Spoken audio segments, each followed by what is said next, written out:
जैसे आपके भाई, मेरे भी भाई, दर्पण भाई, देख के बहुत खुशी होती है। वो अपनी फाउंडेशन रोशनी के नाम पे जो फाउंडेशन स्टार्ट की थी, हुँ, तो मैं भी उसका एक हिस्सा हूँ और मुझे बहुत अच्छा लगता है देख के कि कोई समाज के लिए इतना सब कर रहा है। तो ये सब कैसे आपने डिसाइड किया था और आगे इसका क्या आप फ्यूचर देख रहे हैं या कैसे आप लोगों को इसमें साथ जोड़ना चाहेंगे? हुँ, हुँ। उसके बारे में थोड़ा कुछ बताइए। जी, इसकी शुरुआत ऐसे हुई थी कि जैसा कि आप जानते हैं मेरी जो छोटी बहन थी रोशनी, उनको हमने एक रोड एक्सीडेंट में दुबई में खो दिया था। और ये एक ऐसा हादसा था जो एक्सेप्ट करना ही बहुत मुश्किल था कि ऐसा कुछ हो गया है, कि वो अब हमारे बीच नहीं है। तो ऐसे में दर्पण के जो इमोशंस जुड़े थे अपनी बहन से, वो बहुत ज़्यादा थे। और जब ये हुआ तो जैसा कि हिंदू कल्चर में होता है कि हम 12-13 दिन तक दान पुण्य करते हैं और दूसरे भी रिचुअल्स होते हैं। तो जो 12वां-13वां दिन था तब दर्पण मेरे पास आए जो मेरे छोटे भाई हैं, और उन्होंने कहा कि सिर्फ 12-13 दिन तक ही हम लोगों की मदद करके रोशनी के लिए दुआएं क्यों कमाएं? जब तक हम लोग जिंदा हैं, क्यों ना उम्र भर उसके नाम पर हम दुआएं कमाएं?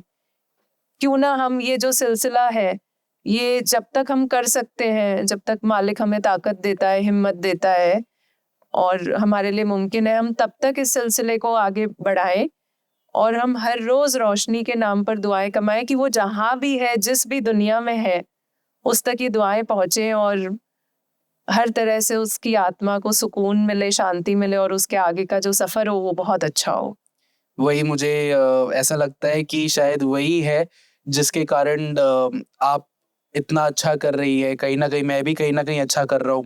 तो जी, वो बिल्कुल। ऊपर से देख रही है और सब बिल्कुल, बिल्कुल, जो बिल्कुल। वो करना चाहती थी वो शायद अभी शायद आप भी शायद पहले सोच नहीं सकते थे कि हम लिखेंगे या ऐसा हम उसका नाम आगे हम लेके जाएँगे। यहाँ मैं एक बात आपको बताऊं कि जब हम किसी अपने करीबी इंसान को खो देते हैं, तो कहीं न कहीं हमारे दिल में ये ख़्याल आता है कि उस इंसान ने हमारे लिए इतना कुछ किया, अब जब हमें उसकी ज़रूरत होगी वो इंसान हमारे लिए नहीं होगा तो कितनी मुश्किल हो जाएगी ज़िंदगी।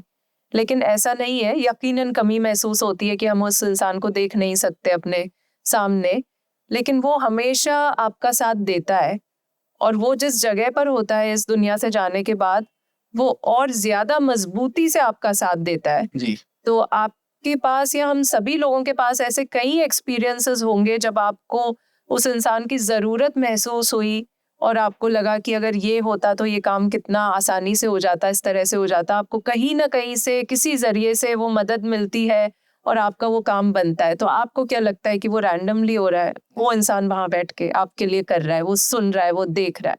ये छोटी-छोटी क्लिप्स के अंदर ना आपको मैं बहुत ज़्यादा इन्फॉर्मेशन दे रहा हूँ और आपको ऐसी और क्लिप्स चाहिए तो प्लीज़ सब्सक्राइब टू बी नायाब क्लिप्स क्योंकि छोटे इन्फॉर्मेशन में भी ना आपको बहुत नॉलेज मिलेगी।